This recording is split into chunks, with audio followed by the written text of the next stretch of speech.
I stood in my newly renovated apartment, running my hand along the freshly painted wall. Everything was perfect, from the hardwood floors to the crystal chandelier in the dining room. At 27, I'd finally created the home I'd always dreamed of, thanks to my success at Morgan & Stanley Investment and, if I'm being honest, the inheritance from my father. My name is Emma, and my story isn't exactly a happy one. You see, today I'm hosting a housewarming party, and I've made the questionable decision to invite my half-sister, Sarah, and my mother. Just thinking about it makes my stomach turn.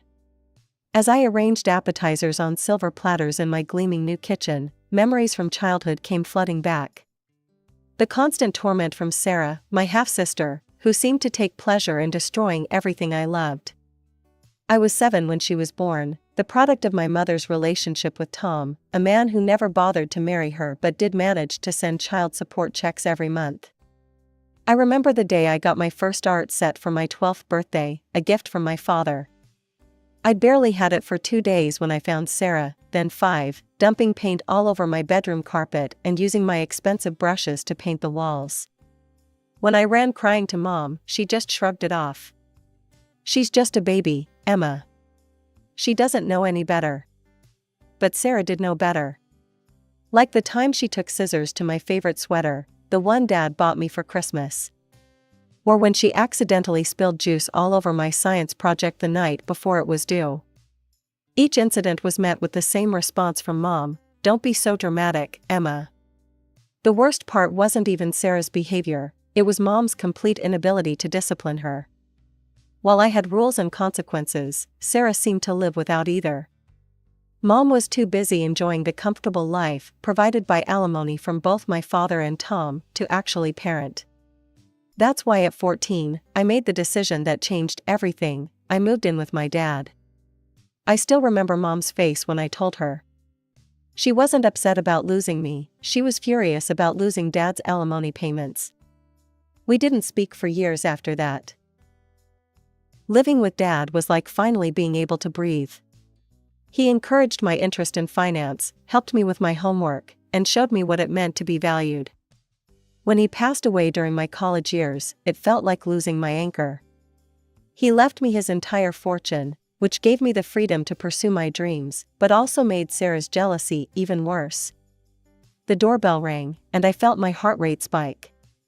The first guests were arriving, my aunt and uncle, thankfully, not my mother and sister yet.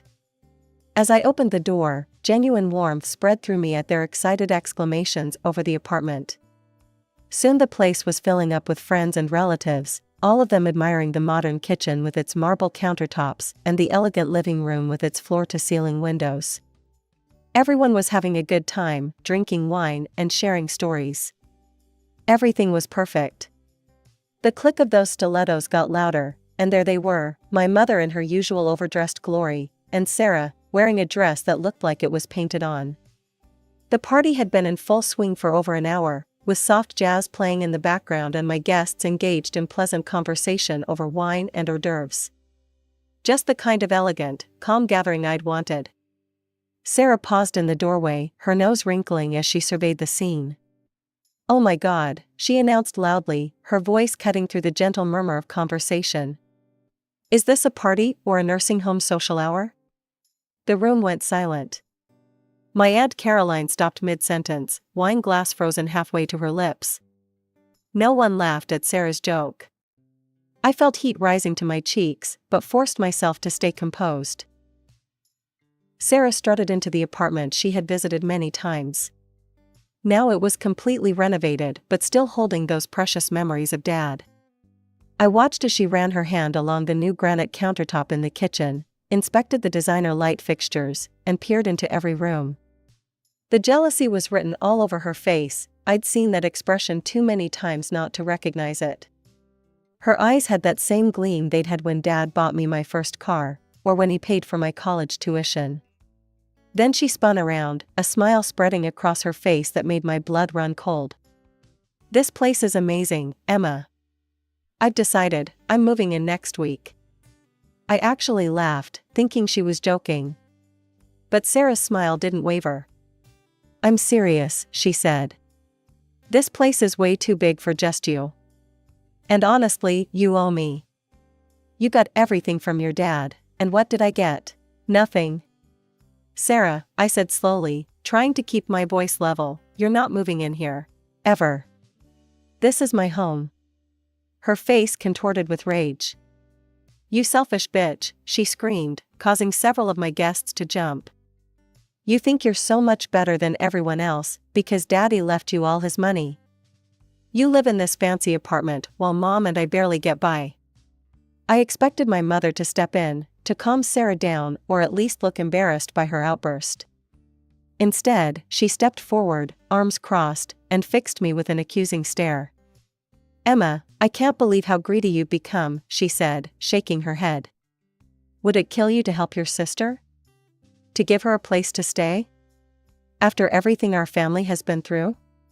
Our family? I repeated, my voice shaking. The family where you let Sarah torture me for years while you did nothing? That family? How dare you, my mother gasped. Come on, Sarah, we're leaving.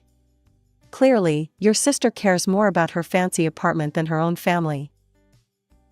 Sarah stormed out, nearly knocking over a vase in the process. My mother followed, pausing at the door just long enough to give me a look of pure disappointment, the same look she'd given me when I chose to live with Dad. The door slammed behind them, and the apartment fell completely silent. Then, like a collective exhale, everyone seemed to relax at once. My Aunt Caroline came over and squeezed my hand, while others started quietly discussing what had just happened. Life returned to normal after the housewarming disaster. I threw myself into work, trying to forget about Sarah's outburst and Mom's accusations. Then, about a month after the party, my boss called me into his office.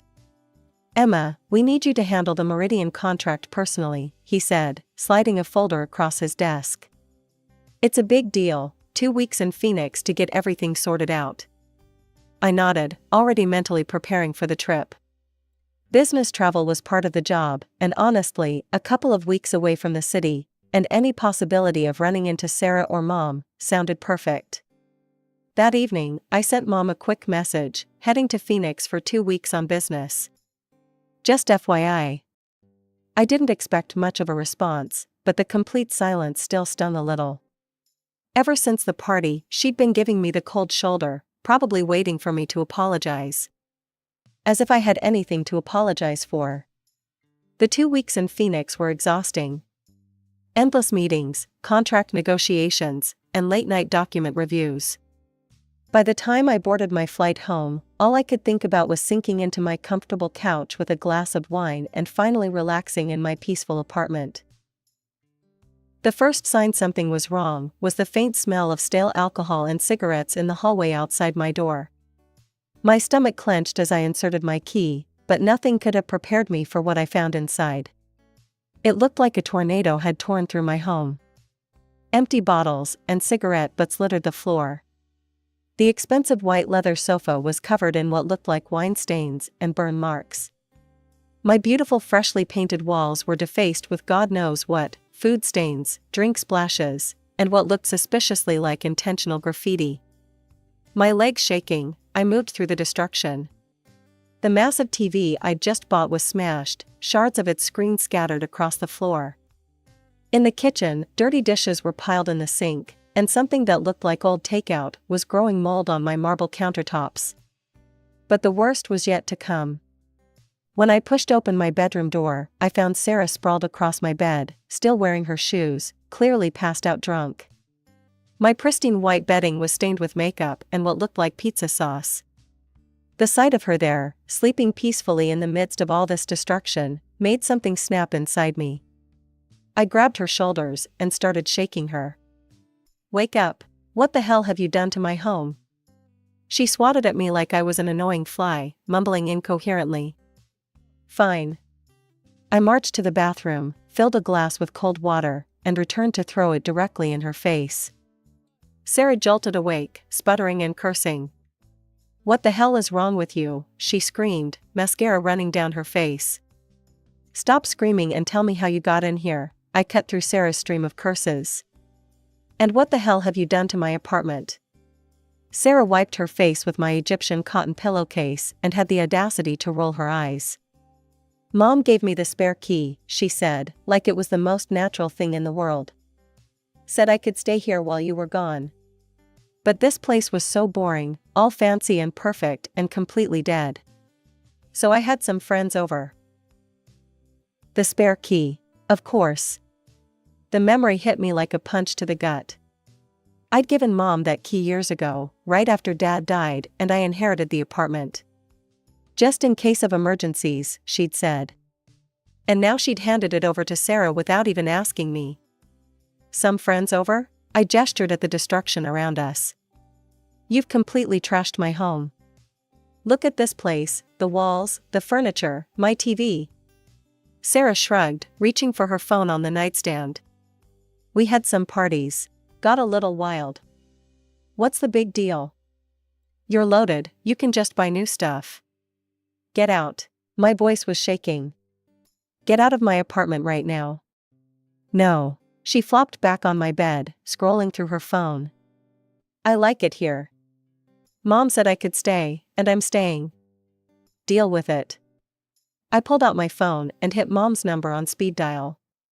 She answered on the third ring. Get over here. Now. My voice was ice cold. Come see what your precious Sarah has done to my apartment. 28 minutes later, yes, I was counting, Mom walked through my front door. I watched her face as she took in the scene, the stained walls, the ruined furniture, the bottles and garbage everywhere. Her expression barely changed. This, I said, my arm sweeping across the devastation, is what your daughter did to my home. The home Dad left me. The home I just spent a fortune renovating. And you gave her the key?